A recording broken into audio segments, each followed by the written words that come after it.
वक्त की अपनी एक जुबान होती है और रुद्रपुर की घड़ियों में वो जुबान दशकों पहले पत्थर की हो चुकी थी। माघ के महीने की वो रात किसी आम रात जैसी नहीं थी। वो एक पुराना इंतकाम था जो कोहरे की शक्ल में पूरे गांव को अपने जबड़ों में निगल रहा था। सन्नाटा इतना जानलेवा था कि अगर कोई अपनी पलकें भी झपकाए तो उसकी आवाज किसी धमाके जैसी लगे। आर्यन काका, क्या माधव कभी वापस आएगा? दीनू काका वापस?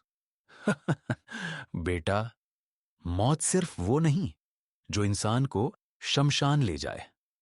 मौत वो भी है जब किसी की रूह को कोई अपना साज बना ले। माधव उस लाल कोठी की सरहद पार कर गया। अब वहां से सिर्फ उसकी चीखें लौटेंगी। दीनू काका की बातों में खौफ था, लेकिन कबीर के सिर पर अपनी पुश्तैनी हवेली को दोबारा आबाद करने का जुनून सवार था। वो नहीं जानता था कि जिस हवेली को वो आबाद करने जा रहा है वो पहले से ही किसी और से आबाद है। कबीर, ये बैक टू रूट्स वाली बात ठीक थी, पर क्या रात को आना जरूरी था? सुबह भी तो आ सकते थे। कबीर, अरे भाई, दादाजी की आखिरी ख्वाहिश थी कि इस पुश्तैनी हवेली को फिर से आबाद किया जाए। अब रात हो या दिन, घर तो अपना ही है ना। गजादर साहब, मेरा ऑटो इसके आगे 1 इंच नहीं जाएगा। वो देखिए कोहरे के बीच लाल कोठी। आज अमावस है। आज की रात वहां मौत का पहरा होता है। आप लोग यहीं उतर जाइए। राघव, छोटे मालिक, इतनी रात को अंदर चलिए और याद रहे पीछे मुड़कर मत देखना।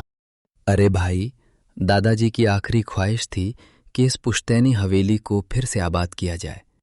अब रात हो या दिन, घर तो अपना ही है ना। नहीं, वो कमरा नहीं, वो रहने की जगह नहीं है, वो दहलीज है। पिछले महीने एक गांव वाले ने वहां से आती सारंगी की धुन सुन ली थी। अगले दिन उसी कमरे में उसकी लाश मिली।